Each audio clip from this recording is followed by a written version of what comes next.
In this video, I'm going to discuss with you what is multiple intelligence, why as a parent you should bother about multiple intelligence. I think most of you don't know about it, and it was actually very new to me when I came to know this.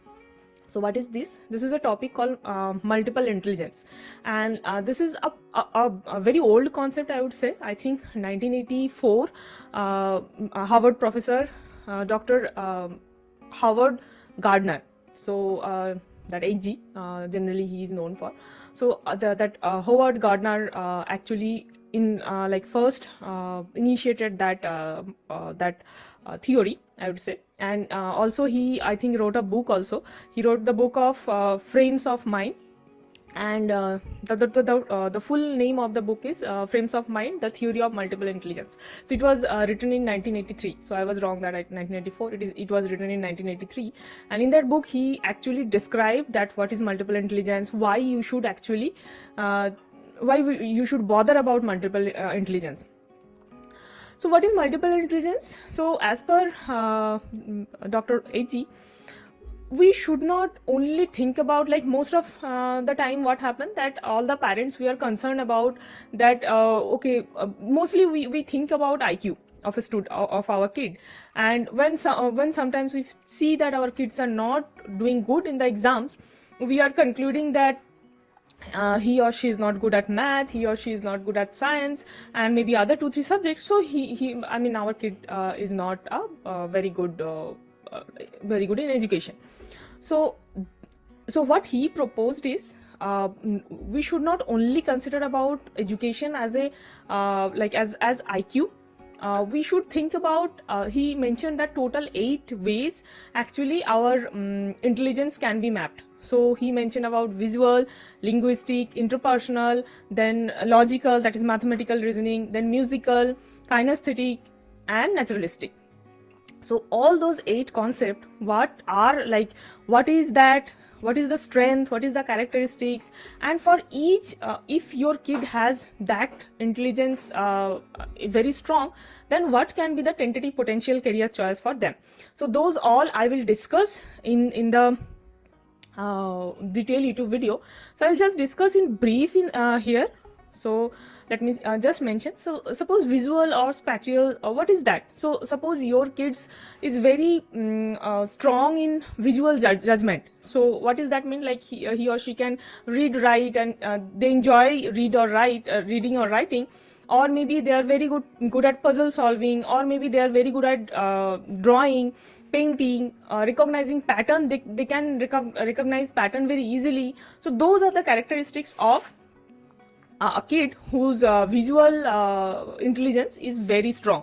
So as per Howard Gardner, so those kind of kids actually can be very good at some career choice, like artist, architect, engineer, where your creativity works in these lines. So all those, obviously all those intelligence required some amount of creativity, some amount of problem solving skill, analytical skill, intrapersonal. So all those are actually very, it's not that your kid will be good at only one thing.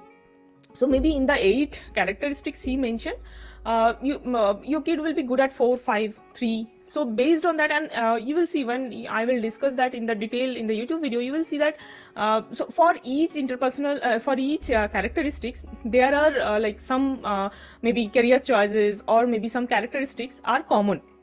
So it's very difficult to differentiate very profoundly, but that's how he mentioned it. And he mentioned it like in the current era of education, we should consider identifying the strength of our kid based on this thing.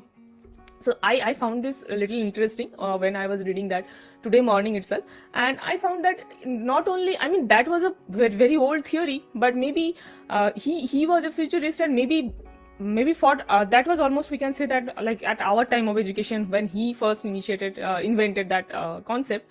But maybe for us it was not that relevant, but for these next generation kids, generation alpha, you can say, those kids who were born after 2010, so those are generation alpha. So those kids, for them, it's very important to identify what is their interest, and it's not that everyone will be good at everything. So that is what Mr. Gardner like told again and again, that it's not that everyone has to be good at everything. We have to identify that what they are good at, and then we have to identify. After identifying, we have to then work on that so that they can be even better or best and in that thing, in that aspect.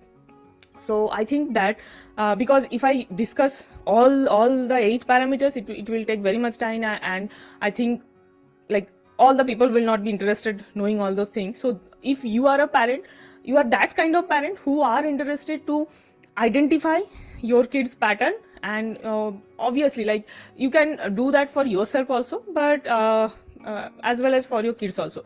So I will say that please mention if you are interested to know all the points, and I will definitely make a YouTube video and I'll post it in the group also. And thank you for watching, and please comment your takeaway and your learning. If you want a video in a specific topic, please let me know by commenting below. And if you want your kid to join my community, I have already mentioned a link in my last live the video. Please, because now I am conducting the free session, so your kid can join me, and you yourself also can sit with them, and then you can like feel the difference. So I will post some of my students' feedback also soon, maybe. And thank you for watching. Thank you. Bye bye.